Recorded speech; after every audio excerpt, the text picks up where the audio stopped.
Um,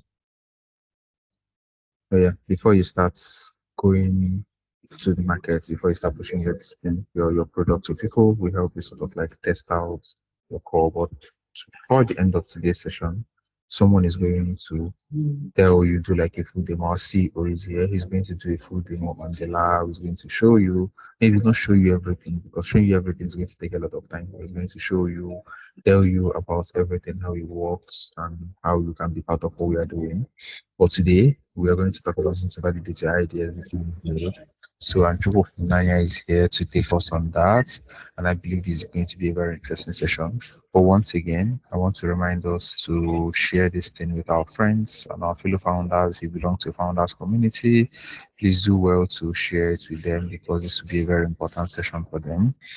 Also, after the session, the slide and every other thing will drop on our Telegram community. So while the session is going on, I'm going to drop the link in the chat just so that you can be there. All the resources that will be shared in this session, it will be shared there also. So thank you everyone for joining. Chuku Fumnanya she's a founder. I've known her for some time. She's my boss, even though she doesn't like me calling her my boss, but she's my boss. And I would like to call her up to introduce herself, and then we get started from there. So one last thing before I call Chukwuemeka up, this call is recorded. So we are recording the session, and also if you're in the community, you're going to get the recorded um, link to the recording afterwards. So hi, my boss Chukwuemeka. Good evening, and welcome to today's session. Hello, Precious. Good evening, everyone. I hope you're well. I don't know why he keeps calling me his boss. I hope you can hear me because my network has been a bit shady today. Okay, thank you. So, my name is Chukwuemeka Michelle Isiche. First, I'm the incubation manager at NeatHub in Unilag, and I'm a founder on the site, or a recent founder. I don't know, very recent. So I'm still trying to validate my idea, and yeah, basically what we're trying to discuss today. So I'm going to share my screen. Just let me know when you see it.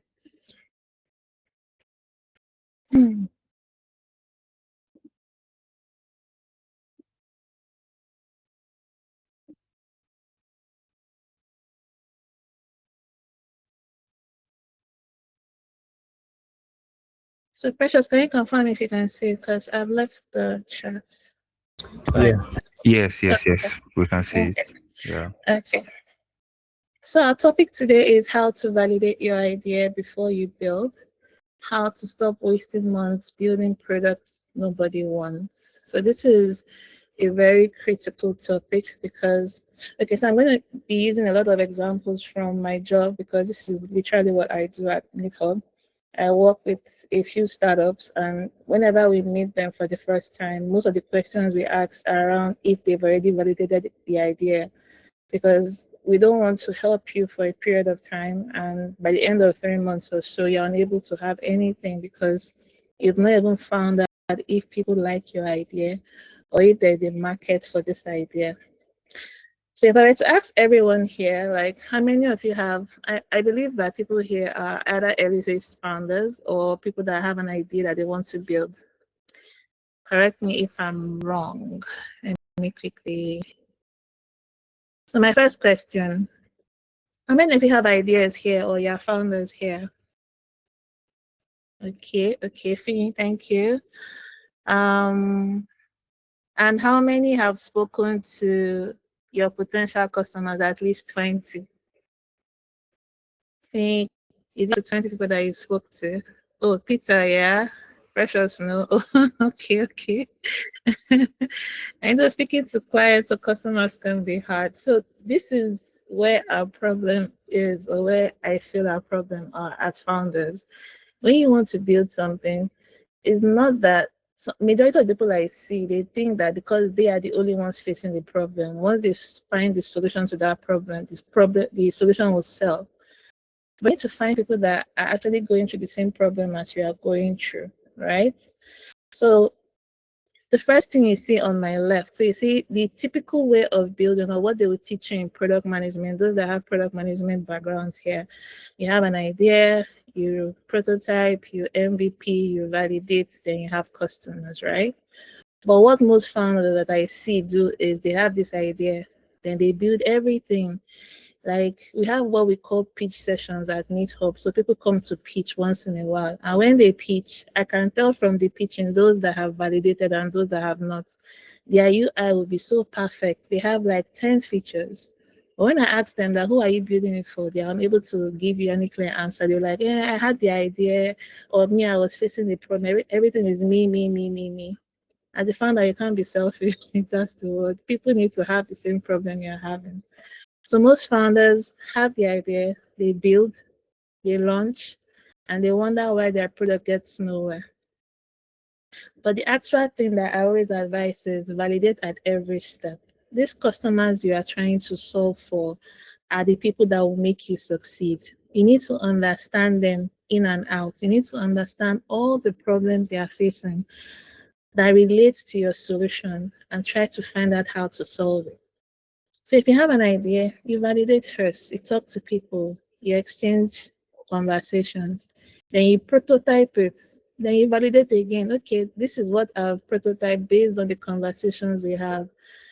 Do you like this color? Do you like this? Do you like that? Then you push out the MVP and you validate it. Then based off the feedback you get, you scale.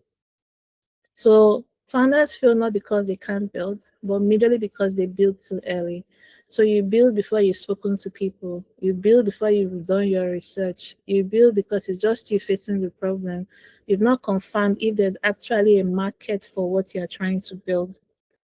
Okay. So the biggest lie founders tell themselves, my product is for everyone. So there was this pitch session we had last week. Was it last week or was it this week? And the guy was so passionate about his solution. And I could see that he had done so much work in it.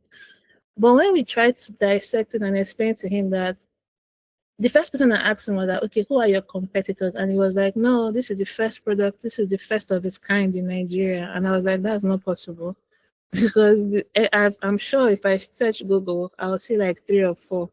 And truly, truly, when we searched Google right in his presence, there were like 3 or 4 competitors. But he was building his bubble, thinking that he has found gold or that this product that he has built, people will buy it. Meanwhile, everybody, there's already something they are using to solve that problem. So don't always assume. That's the one thing that can affect you. Don't always assume that your product is for everyone. Make sure you've gotten that conversation that with people and not just your family and friends, because some people make that mistake as well. They do a survey and they send to just their clique of friends. Those people are the people that will buy your product or use your product. Make sure you validate properly. I will speak more about what validation is, but I just wanted to lay the foundation that try to infuse validation into every step of your product development journey, every step of your product lifestyle journey. Ensure that you have that at every step, no matter how small the validation is, so that at least you're getting feedback that this particular part of your work is working and is valuable. Okay, there are some examples here. Uber wasn't built for everyone. Majority of these big startups you see initially when they started, they must have had big ideas, but they niched down based off the feedback they got, and that's how they got successful. So validation is not asking, would you use this? Because majority of the time people will lie. People will tell you what you want to hear. But this boss I worked for a few will I say almost a year ago. Yeah. So I worked as a growth manager for him. But basically what I was doing was carrying out research for some of the products we were building. And he did not like us using surveys at all because he was like, whenever we put questions in surveys, if whatever you put there, people always want to be nice to you. So they won't want to hurt your feelings sometimes. So they'll just speak answers that they feel you want to hear when you put it there. So don't ask questions like, would you use it? People lie. So your aim is to discover what people already do, what they are using to solve that particular problem, where they are having that problem. Okay, so instead of asking, what will you use? Try to ask some of the questions I put on this side. Tell me about the last time. Always don't come at people with questions. Come like conversations, like as if you're just gisting in a way. You walk me through how you solving this problem today. How much time does it take? Because to be honest with you, you might think you have this big idea, but when you talk to the actual customers, you realize that the problem that you think you are solving, you shouldn't be solving for it. It might be that they already have something to it, but what they're using to solve it is not as efficient or is not what's the word now? There's something wrong with it. So try as well you have this conversation before you even start building. So I wanted to talk about the mom test. I don't know how many of you know about this mom test. Let me see show of hands. Have we heard about mom test before? Nobody. Ooh. Okay, Fee has heard. Fee seems to be my most active person today. Thank you. So that is one of the things I learned when I was okay, I had a background in product management before I got to Unilag. So that was one of the things we learned when we're trying to face interviewing customers. So I'll speak more about this soon. So this is a framework I kind of just simplified. Maybe if you have an idea or you already have an idea, some of the things you should have on lockdown. So we have some programs at NeedHub, incubation, acceleration, and regardless of the level you are, whatever program you come into, the first class you have is around your ICP, your intended customer, your ideal customer profile, your problem solution fits. Those are the first classes you have because we need to make sure that you really understand the problem you're solving. Who has this problem? How are they solving it today? Why today's solution is not enough? And would they switch from what they are currently using to what you are using? That's one of the questions I ask. Because when you talk to some founders, they will tell you they've done research, but they're not really doing in-depth research.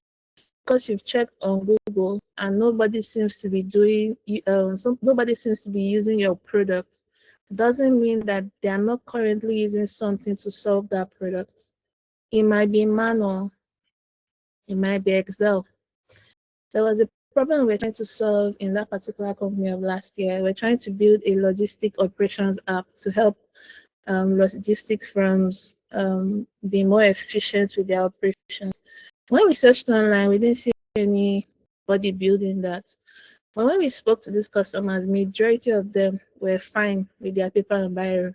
Like there was one of them that had like 3 books. When customers come, when the goods leave, when the goods get there, who is assigned to. Like every step of the customer journey was they were using a notebook and a biro to solve it, and he was comfortable because he was like that was where his peace of mind was. Like he didn't trust technology. So imagine if I had not spoken to him, then I went and built that solution and I came to sell it to him.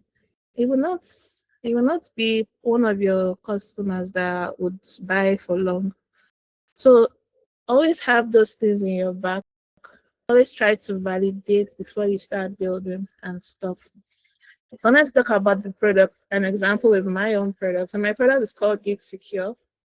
So what I'm trying to do is build a marketplace where non-traditional workers, so like your delivery workers, freelancers, they can come and buy micro insurance on my platform, right? So when I started, it was based off the problem that I had. I generalized it that okay, if I'm having it, everybody should have it. But when I first did the first validation, when you're speaking to people, they're like, "Are you even sure I need it?" So to me, I needed insurance. But when I was talking to people, they did not even think insurance was something that they needed. They didn't understand why they needed that insurance. So we now had to pivot a bit that okay, before we launch, let's start educating people about why insurance is necessary. Then that comes a second sum. I can't pay a lump sum. So majority of your HMOs and co, they are tied to your 9 to 5.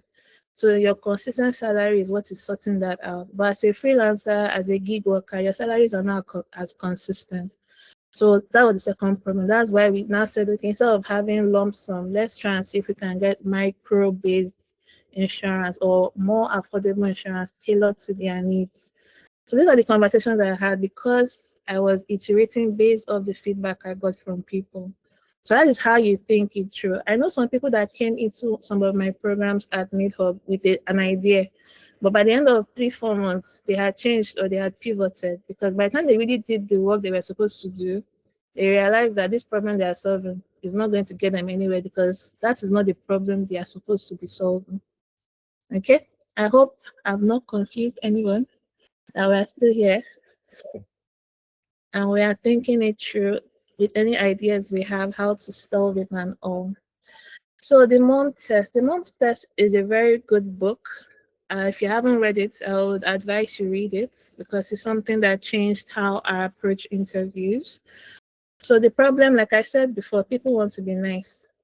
If you ask them, do you think my idea is good? All of them will say yes, especially if you ask your family and friends. They won't think it through.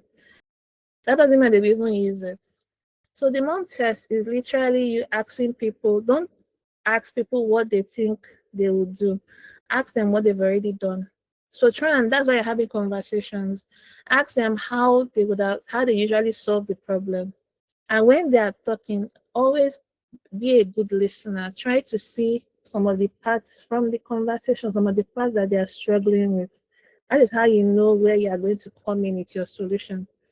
Past behavior is a much better predictor than future promises. So when you listen to how they usually solve a particular problem, it's better for you'll be able to look through the journey and how you can come in, as opposed to that, oh, I promise I will use your product when it comes out.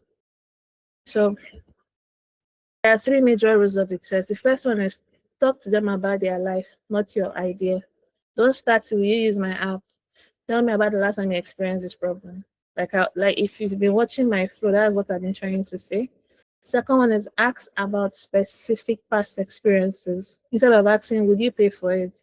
I'm sure you've seen that question in surveys when people are asking you about surveys and they would now slot it there.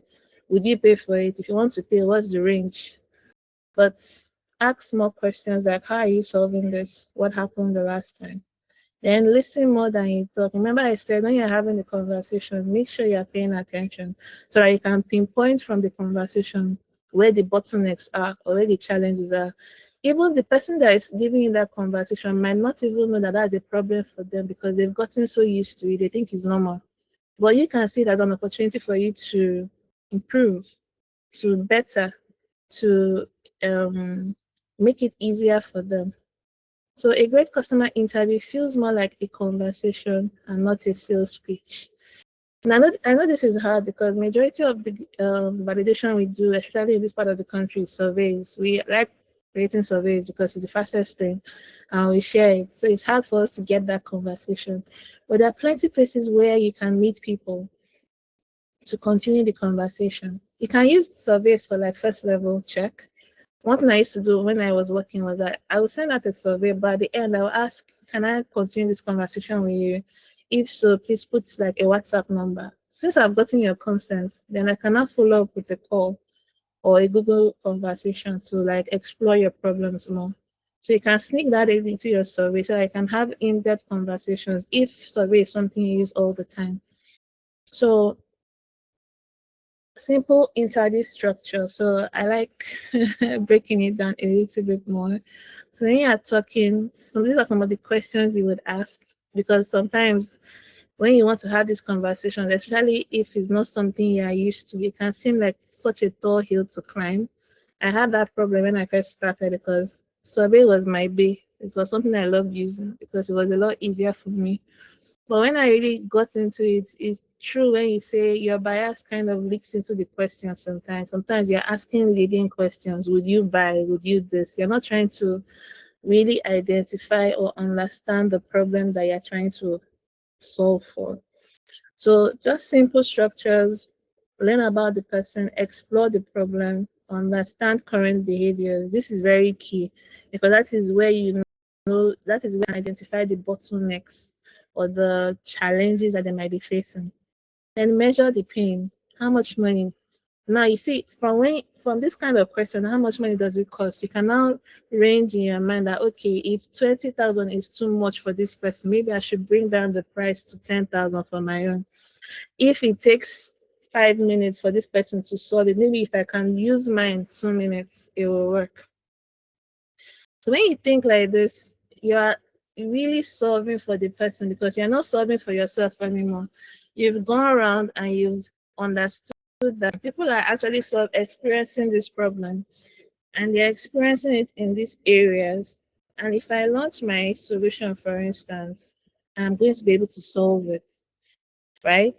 So then test commitment. Commitment is very key. Remember, I said in the survey now, if you're using survey and you've put all your, at the end, if you just slot in, can I continue this conversation with you?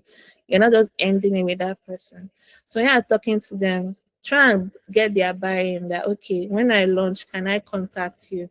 Um, can you introduce me to someone else that you feel can have this? This kind of puts the person at ease that, oh, you're going to keep on thinking about me and all that.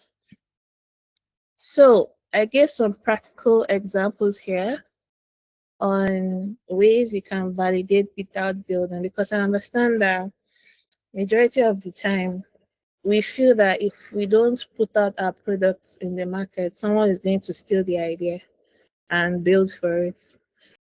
That is some of the issues that some of our founders raise, because they're like, they don't want someone to take what they've been struggling or what they've put out there. But in all honesty, there was one of my mentors that when I was learning product management, he told me, he said he doesn't feel that there is a new product to be built anymore in this world, because he feels that all the ideas that could possibly be built is already out there, but that there is always market for you to make a product better. So what he used to do was that he would just, if he has a problem, for instance, the first thing he would do is go and look for how they are solving that problem, look for the competitors. Then he will now do what they call gap analysis. So he will check to see the ways that they are lacking. Then try and find out how his solution can enter that gap. So it's based on the gap analysis that he will conduct his interviews to validate if truly he brings his solution, if he's going to solve it. So that would help you answer that question of would they switch? So that when your product now enters the market, would they leave the competitor's product for your product and all that? So there are a few ways you can validate. Customer interviews, I've spoken a lot about that. So you talk to people about the problem and understand how they currently solve it. So for example, speaking to 20 food vendors before you start building an app. Google Form and Google Survey, this is the main thing that people use. So you collect opinions from a larger audience. Remember I said you can use it to do like first level validation. Identify patterns, validate assumptions. Then always try to have a mixture of quantitative and qualitative responses. So like you can see here, don't ask would you use this, ask about their current behaviors and biggest challenges. So make it a way that they're able to tell you some parts of the story inside their responses. Then you can use AI to analyze the patterns and all that. Landing page, I believe this is what the lab is using here. You create a simple web page explaining your solution and invite people to join a waitlist. Waitlist is something I see everywhere. If people join your waitlist, that means there are actually people that want to use this product. So you could use this to get the first set of people, then reach out to them to have follow-up conversations so you can validate more while your product is being built. If nobody signs up, it might be a messaging or a problem validation issue. That means maybe this is not a problem you should be looking for. Waitlist, the same thing. People measure waitlist by asking people to leave their email or phone numbers. People who join have stronger intent. There's also you call the social media test. So people use this, people that have communities, you must have seen them, that have big communities online. When they want to validate a problem, they post about a problem and their community members give feedback, and that's how they validate it. That's the simple and the fastest way I've seen people do this. Canva mockups. On Canva now, you don't have to have all these expensive tools. You can create a mockup of your idea and share it to people and ask for feedback. People find it easier to react to something visual than to an idea. So you must be willing to have these conversations with your potential clients. Remember at the beginning I asked, everybody will have an idea, but when you ask them how many people have just spoken to, they're unable to give that feedback to you because they are kind of scared that Maybe they don't want people to know about the idea yet, or they feel like people will steal the idea, or they are shy. They have a lot of questions or a lot of responses I've seen over time. But I'm here to tell you that you need to speak to your potential customers. That is the only way you will succeed as a founder, because you're not building the product for yourself, they are building it for the market. And what better way to know what the market needs than to have that conversation with them, right? So just to check in, are you still with me? Are we good? Any questions so far? Thank you, Musa. Okay, okay, right here. Thank you, thank you. Um, sorry. These are more. See that there are a lot of ways you can validate. You have Figma prototype, which is similar to the Canva mockup. This one I like, concierge MVP. So when we're learning MVPs in product management, I was very like, this one used to make me laugh because people don't think of it as a problem, but as a way to validate, but it's actually one of the coolest ways. You deliver the service manually. So instead of building the software, do the work yourself to prove that people will actually use it. Then start building the app based on the interactions you get from the people you are solving the problem for. So for example, an example I put here is that instead of building a meal planning app, manually send meal plans to customers every week.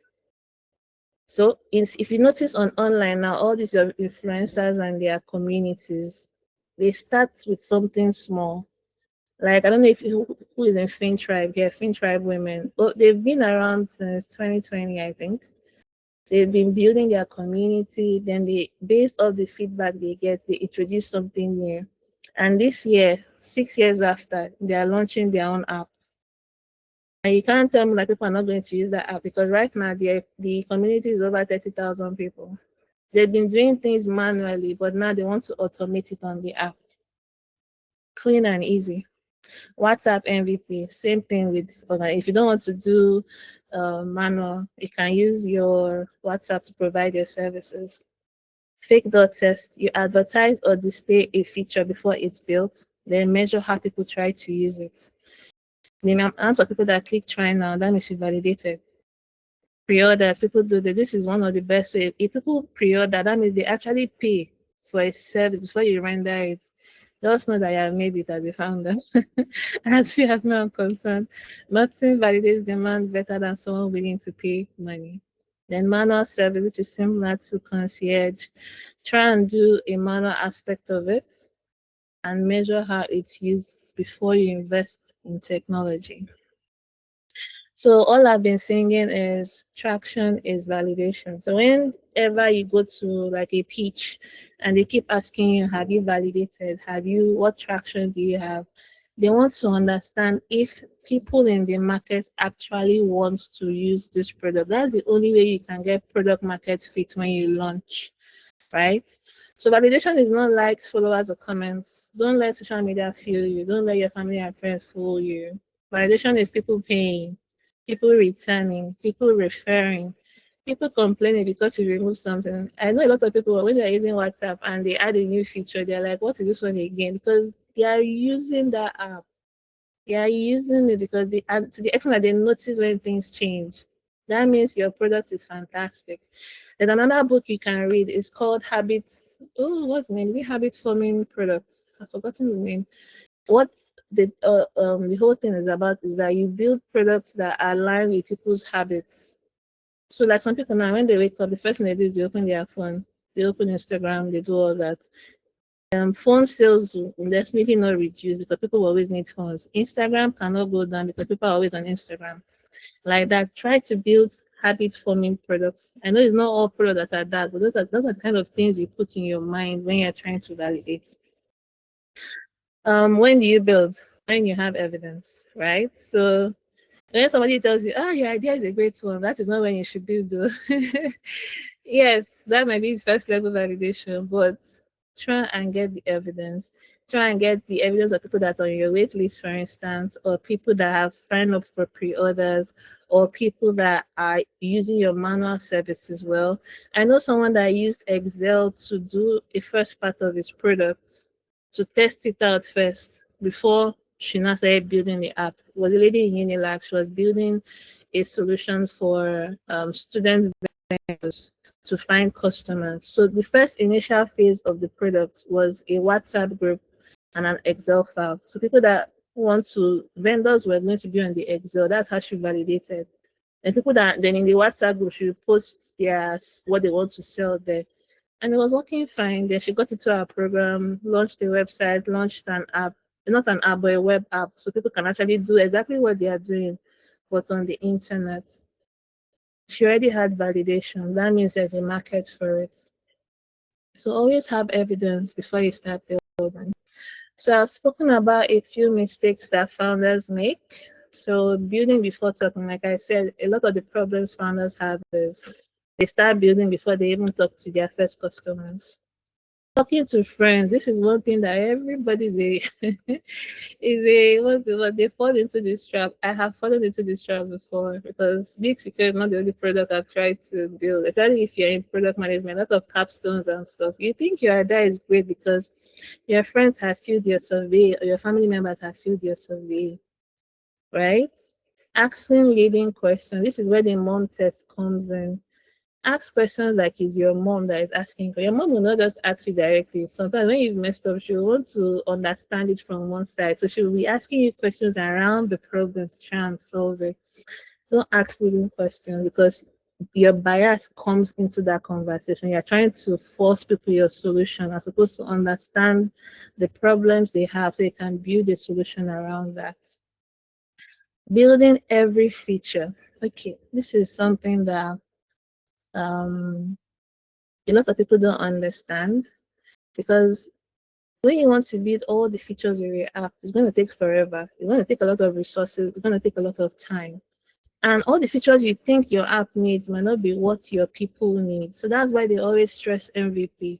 What's the minimum amount of features you can build to validate and get feedback? Then based off the feedback you get off that MVP, you start introducing other features one by one. That is the most cost-effective way for you to build all your features instead of building everything at the same time. So if I'm going to use Gig Secure, like I said, for an example, when I first of all had the idea, there were about 6 to 7 features that I wanted to build. But for the MVP, I just launched one feature. And for the past 2 months, I've been trying to iterate on the second feature. I've hit a lot of bottlenecks, but imagine if I had built everything initially and not pushed it out. Then the challenge that I faced, which was a licensing issue or regulatory license issue, would have just stalled that product entirely. So building every feature is good in some cases, but I would not advise it. I would tell you to build the simplest one first you can use to validate. Once you've gotten feedback, then ask based off the feedback you get, you now introduce the other ones one by one. Ignoring negative feedback. This is very key. As much as we don't like it, customers are very important to you. You don't want anybody leaving negative feedback about your product online.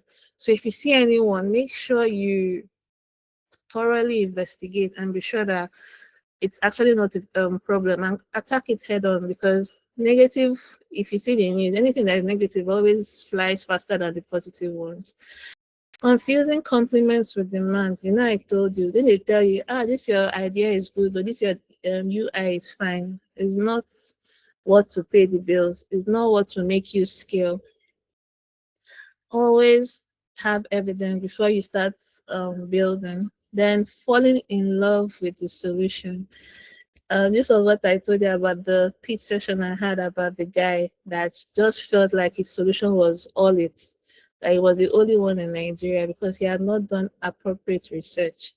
And if you hear him speak so passionate about it, I felt so bad having to shoot him down that you need to talk more about this. You need to research this more before you start putting all your time and energy to building it. So leave the solution in one corner. You will still get to it. Make sure you thoroughly understand the problem and the person that you are solving for.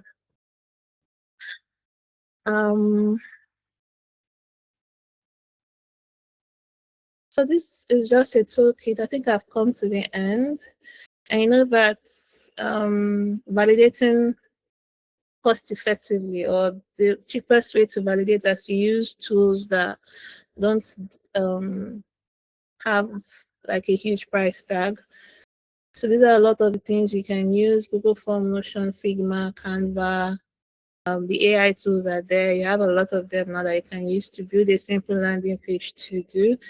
And communities. So one of the ways I validated Geek Secure was, aside from the survey that I put on a landing page, for instance, I went into communities that I felt my target audiences were, and I just started a conversation. Something simple like, "Oh, I've been having this problem lately. I don't know, are you guys having it as well?" Then based on the comments, you now ask for that person like that, or you enter their DMs like that, like that. So communities are really good. I would always tell you to join one. No matter, I mean, so many, I can't even count. My Slack channel is so many. I used to be active in so many, but right now, because of work at NeedHub and some of the events we're having, my time is kind of scarce. But those are some of the things you can pay attention to. So my personal role as an incubation manager, I reviewed a lot of startup applications. In fact, we have an innovation fair coming up at the end of this month. I've gone through, as at today, 98 applications, and you can always tell, you can always tell founders who have spent 2 weeks validating and people that have not done at all. And those that validate, those that maybe have started doing it manually, they move a lot faster because they already have the people that will buy that product. So validation doesn't slow you down. You might think that, but I want to put this market out now. I want to put this solution out now. I'll say I want to start talking to people now to slow me down. It doesn't. In the long run, it doesn't, because if you don't validate, you spend all that month building, then you launch, and nothing happens after you launch. That's a waste of time and resources. So when you do what's necessary, and you do it properly, it saves you money. But when you now launch, everybody buys it and you are good to go. So, final slides: observe, interview, validate before you prototype, then you test. Always make sure you test. Feasibility test is another way you can validate. There are some tools you can use when you build your prototype. What was the name of this tool again? That you can add your Figma prototype, then it's kind of takes everybody on a journey and ask you questions based off each. When I finish, when it comes to me, I'll talk about it. But test, build, measure, and improve. These are ways that you are supposed to build as a founder, right? So I think I'm at the end. Do we have any questions? Have I confused you further? Are we still we want to be founders? That's the word.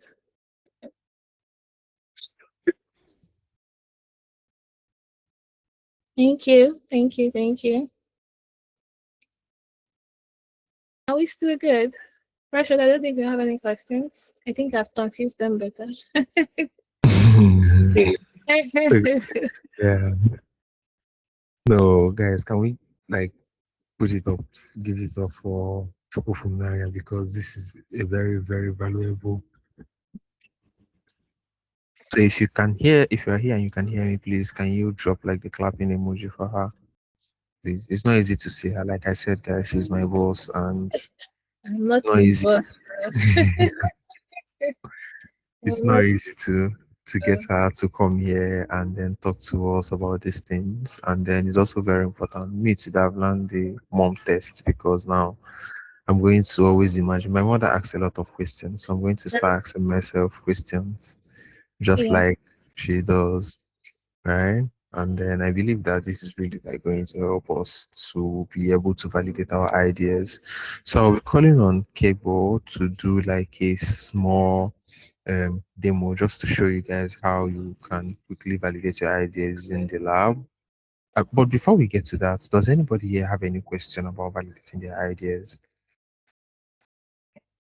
So if nobody has any question, because we still have time, I'm going to ask like two people to just come up and tell us about their ideas, so that when Kewo is talking about the lab, they're going to use their ideas, for example.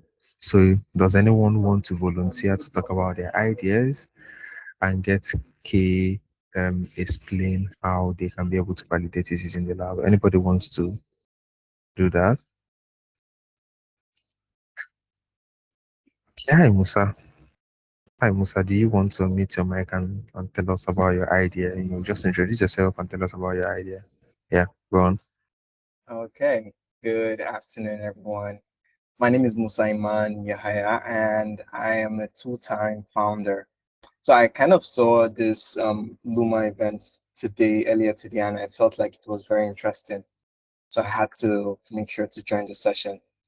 My team and I are going to be we're going to be working on a new product, and it's still at the very early phase. We are currently at the validation stage. We already have our validation roadmap, like things that we want to do in order to validate, but I'd still love to get an expert's opinion on it. So what we are trying to do is we are trying to build a product that, let's just say we're trying to build a chatbot, right, across multiple sectors in Nigeria for brick and mortar businesses, real estate agencies, restaurants, hotels. We're trying to build a chatbot that automates a lot of the whole sales process, and it's also going to help them in automatic follow-ups and also um, categorizing different kinds of leads. Sometimes all these, businesses, they get different types of phone calls. It could be inquiries, it could be urgent patronizers of your business. It could just be people who are kind of curious. They seem to be serious, but are still they're on the fence. So the whole idea of what we're trying to build is just something that can help automate the whole sales process and also help businesses understand who they're dealing with. Is it serious people? Is it warm, cold, or hot leads? Something like that. By the way, we've actually been pre-ordering, like we've gotten a couple of businesses to pre-order. We're currently at seven figures, right? Before, if you want to execute, you can apply here. Yeah, we're currently at seven figures now, even though we haven't finished building the product yet. But I'd still love to hear, how to go about onboarding or validating. Oh wow, oh wow, wow, wow, wow. Okay, that's a nice idea, Musa. I think I'm excited about this idea because Thanks. if you have worked with the informal sector, you're going to know that you are in for a very long ride. Yeah, Um, definitely. you're in for a very long ride, and you're fighting against multiple things. You're fighting against literacy, you're fighting against internet penetration because these guys are going to use internet. You're fighting against internet literacy. You're fighting against so many things, right? Because a bricklayer or someone that sells food by the roadside, the only thing they think about is how to go to market to buy their food ingredients and then come back to their shop and sell. But now you're Mm. adding an extra layer to them, which means that they have. So, well, it's interesting. I'm just excited about the idea, and then I hope that when Cable starts speaking, he's going to, um, talk about it, give you like ideas on how you can, validate your idea before you start building. All right. So the person I want to call next, just the last person I want to call is Sarah Ibok. I'm calling you because you're on my screen. I'm looking at you here. So do you want to unmute your mic and tell us about your idea? Sarah, can you hear me?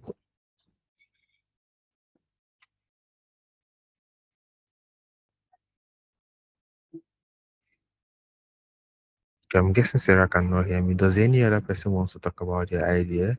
I just want to get two random ideas so that we can use it, so that Cable can use that to explain, how you can validate your ideas. Nobody else? Should I call another person? Sarah is not here, so let me call on Obasi Emeka. There are two Emekas on the call, so I'm calling on Obasi. Oh, sorry.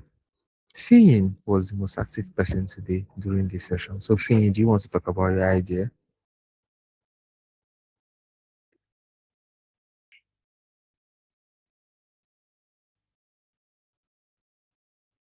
Fiyin, do you want to talk about your idea?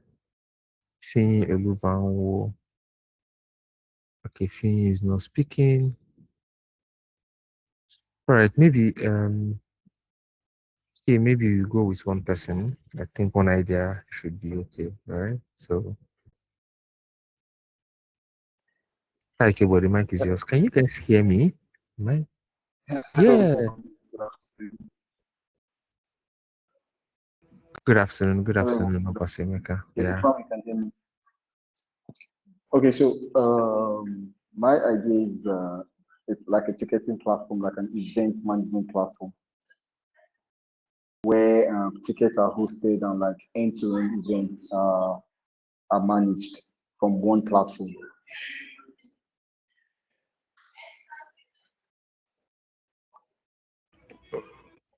Oh, okay. Is that all about it? In a nutshell, that's like a Oh. basic summary about it, basically. Oh, Just an okay. end-to-end, yeah, end-to-end event management and a platform where you can host your tickets and possibly a platform where you can rent event management tools or props as well. Okay. That one's like futuristic plans and all of that. Yeah. Okay.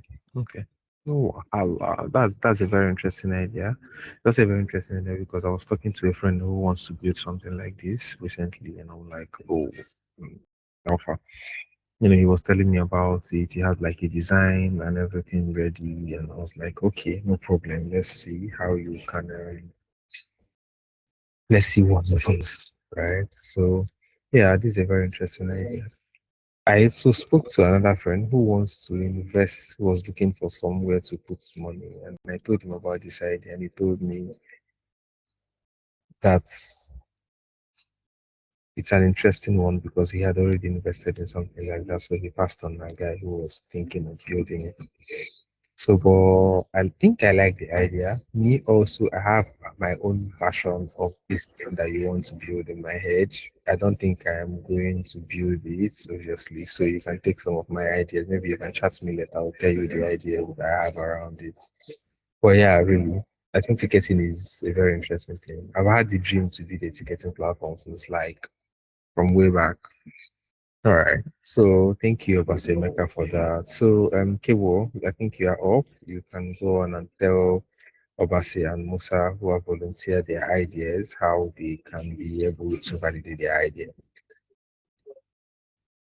Hi, good afternoon, guys. My name is Kego Ivo. Thanks for my questions. Yeah, I am founder for Robot Forge. We are the ones building the lab. Yeah, the inspiration for this was basically running around for 2 years trying to make this startup work. And because I have an engineering background, so everything I had, every idea I had, I was able to build. And even before the advent of the LLMs came out, we spent like 8 months trying to build something really complicated and before it takes to the market, and then they're telling you, oh yeah, we don't want this. I think the most painful one was when we did on like an AI observability tool. We spent about 6 months doing that. Took that to the market, took that to several banks, took that to several IOCs, we took that to several FMCG companies also, and they were telling us, hey, has ever gotten fired for using AWS, Microsoft, and GCP. So why should we bother with you guys that are new startups? We are not going to convert because of XYZ reasons. Data protection, you guys don't have this, you guys don't have that. And these are questions, these are answers that I would have gotten from simple conversations, presenting my idea to them, and having conversations with them. And I would have gotten a simple yes or no, and within 1 month I would have moved on. So those are the reasons that really informed us in building the lab. Initially, we tried solving our own problems, and we spoke to other founders, and we saw that. I think we went to a founders dinner. We took a banner, we took a flyer, we took a banner, we took our laptops, and we showed you a rough prototype, and we spoke to founders there. And that was that was how we did our own validation, and that was then what then encouraged us to continue building. Because when we presented them, we got about 12 people on the wait list that particular day from that founders dinner. And then we went to another conference, and there we now tested pricing. And our pricing, we got up to, we got about 30 people on the wait list. We went to NYC camp also to talk to people that were doing businesses and also founders. And slowly our wait list grew as we spoke to more people that wanted to do businesses and spoke to more founders. We got conviction, and they explained to us that yes, they had this problem, and hence we now came back and built the lab. So I would just go through a quick demo. For the sake of time, we're supposed to close out by I think 5. I will just go through a quick demo of what the lab does and how it looks like.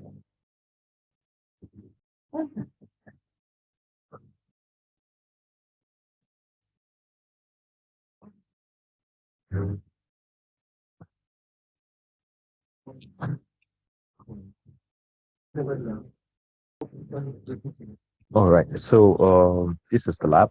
Um, Based on Ifeanyi's presentation, there are 3 things that we do here. The 3 ideas that we have implemented here in the lab. One is the idea of how people want to solve in one. How do you find the people that you're going to talk to? 2, how do you present that value to them? How do you present the value to them quickly and succinctly without being dragged into technical details? Because when you are validating for the problem and solution. That's all that matters. So one of the things, so that's the major thing that we are presenting to your target customer. All right. So in the platform, when you come here, and this is our agent whereby you are going to interact with it and going to have to chat with our AI agent. It's going to ask probing questions. So for sake of time, we'll just do something quick and easy. I think we would use Musa's idea, which was chatbots for restaurants, right?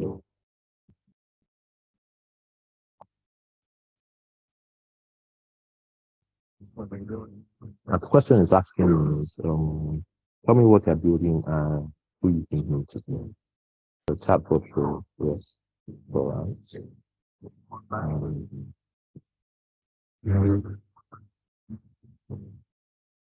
Musa, please, am I correct? You're building chatbots for restaurants. What problem might Yes. solve for them? Basically, a lot of them tend to miss deals, right? They could have like high traffic periods when they don't get to answer every single customer. So it's practically just helping them ensure that they don't miss another phone call again. Okay. High traffic periods. Any skills during high traffic periods. So chatbot. This is an AI chatbot.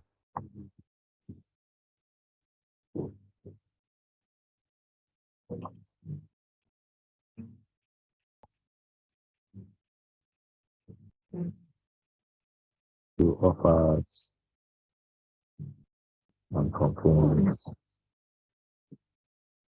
on customers. All right. So does this cover it sustainably? This reason they need deals during high traffic period. So the AI chatbot is going to respond to offers and complaints from customers.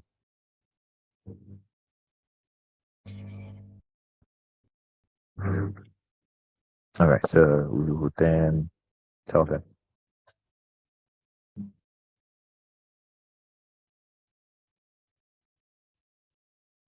So what would you call the AI chatbot? Because if I can call it Musa AI.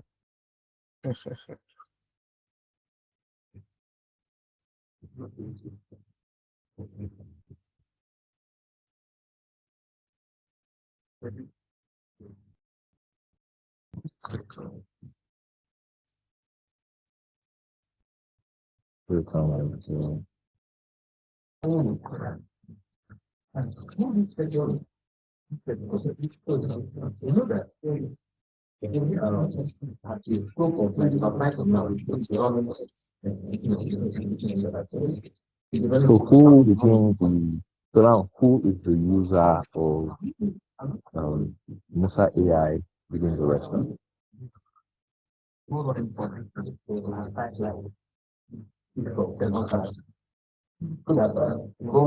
I would say it's a video impression manager.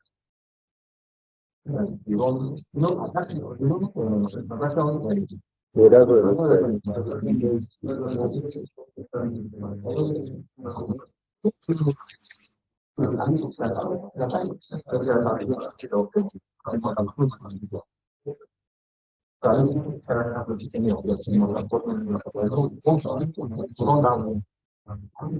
right. So this questions also help you think about who your target user is. When you look at the problem inside solving, there are several types of there's several types of restaurants. There's the mama put, there's the guy that's under who should you breed. There are the high rise restaurants that are in Lucky, Victoria, Eric Kaiser, and the likes. There are the mid-tier restaurants in Yaba that is just one shop you go in, and then there's the Malam that sells you bread and tea at the corner of the street that sells you mishai. That's also a restaurant because he's selling food. So interacting with these forces you to niche down and helps you because niching down helps you target better and have better results. If you go after all the restaurants have different problems.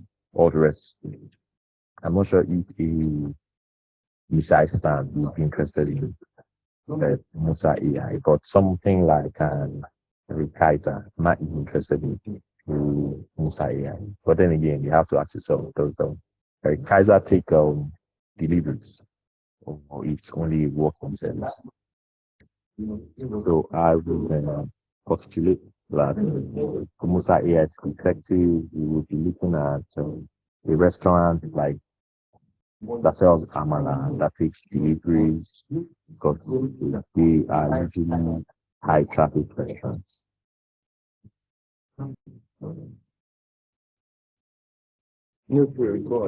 Also, so this when you're validating, these are things that you have to So you can run one restaurant, you can run an experiment targeting the high rise restaurant, then you can run another experiment targeting the Amala sport. I run another experiment targeting the shy guy down the street because the results you get will be different and with the lab you can actually they help you do this. Okay, so I'll just be quick. So these are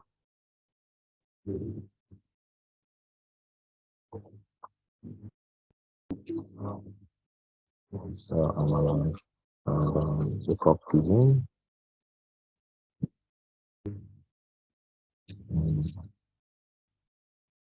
We have the size of 10 of the country. So,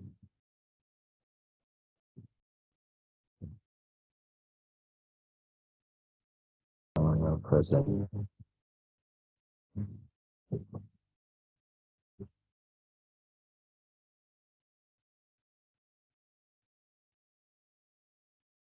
Let's just do this.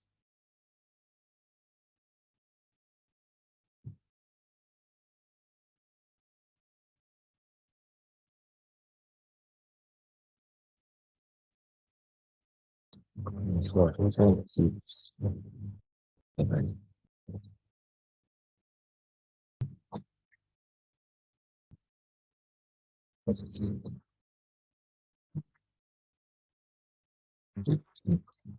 and so I think our agent is not returning the response because something might be broken on our backend.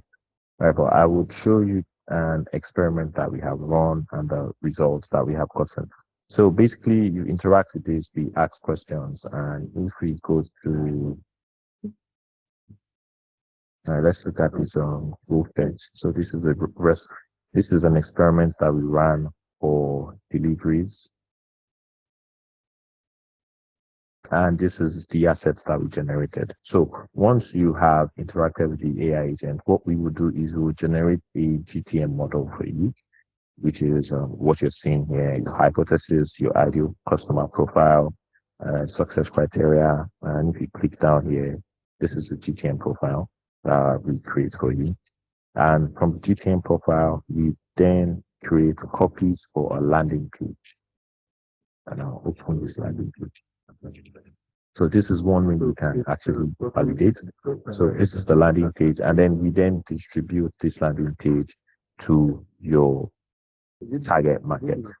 All right. The reason we do this via email, and when we do this via ads. What this helps you do now is, if you have a job, you still have a job, and you wouldn't be able to run around different stores, or you wouldn't have enough time on a Saturday to do the running around, or you already have a family and then you have a job. So that becomes a headache, which is finding people to talk to is usually one of the hardest things that you're going to experience. And it can take you between 6 months to a year to have enough people, to have enough conversations if you have a job, if you are still in school. So we help you do this quickly. So we send this out to everybody that fits your target audience. And what we want to capture is we want to capture buying intent. Currently, we have a form, but what we bring on, or the update that's coming out next, is this form will be hidden, and what you would have is a sign up now button. So when you click, you have a sign up now button and a price. So two things we'll be testing out at once is, one, are people willing to buy your product at that certain price? So if you assuming this was Musa AI, you say, okay, fine, this is going to cost 10,000 naira monthly. If you're interested, sign up now. So all the restaurant owners, all the operations managers that we would send this link to, and they say, hey, this is 10,000 naira. This is the value. This is the value that I add. Okay, I am interested, and we can afford 10,000 naira. We can afford 10,000 naira monthly for this particular service. They then click the sign up now, and then we capture their details. When we capture their details would appear here. Then we can quickly view this form. So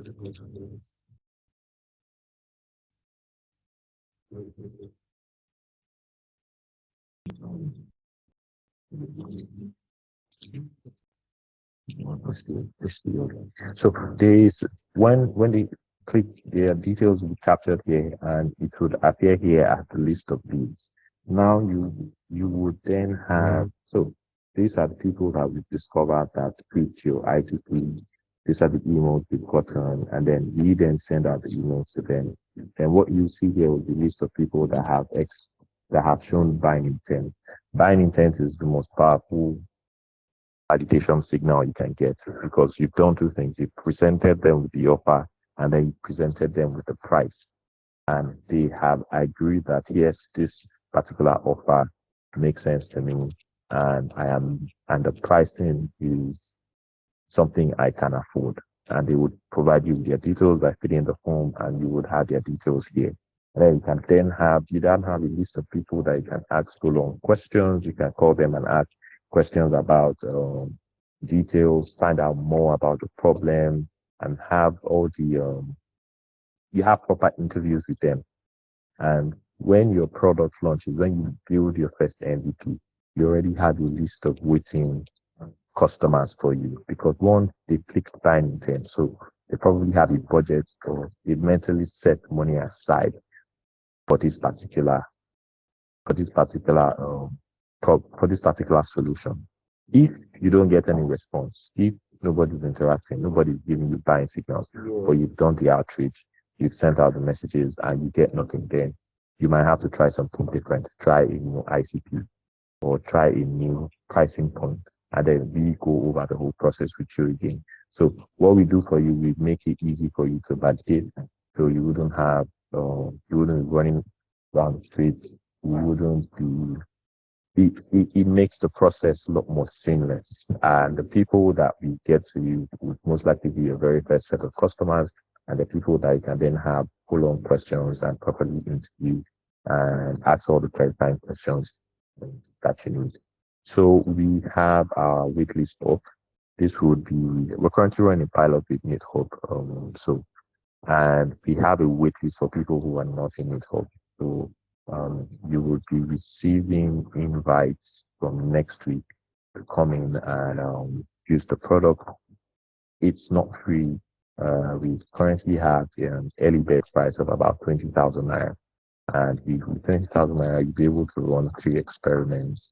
And so a validation, you'll be able to run 3 validation experiments, and we would go through the end process for you. One validation experiment, the time frame is about 30 days. That's 1 month. So that's enough time for us to do enough,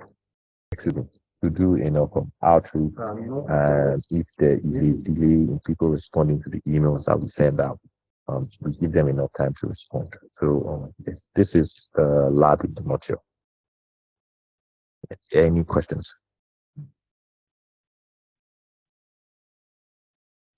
No questions right now. Yes. Okay. So Mr. Precious, I believe I'm going.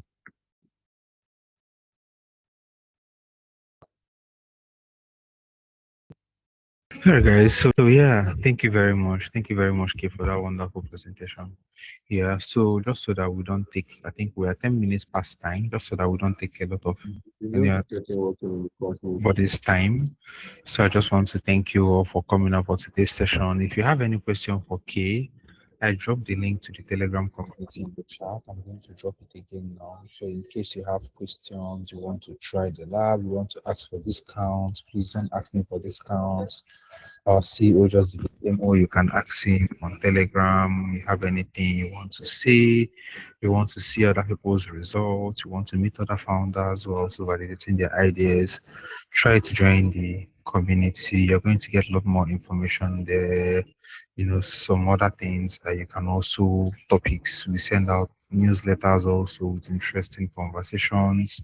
Just a part of what we are doing. We're going to have other sessions. For the next one, we're going to bring someone from maybe like a law firm or something. We're going to bring a lawyer to also come and talk about, setting up your, registering your startup. For those that are looking for investors, the things you need to know. For those that want to know about IP, so we'll have a lot packed up for you. So just be on the lookout. We'll also send you an invite, and then for any of the sessions that we are going to do subsequently. So guys, thank you very much for coming for today's session.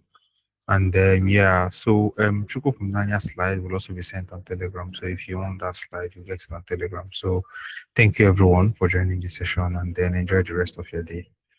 Bye guys. Bye.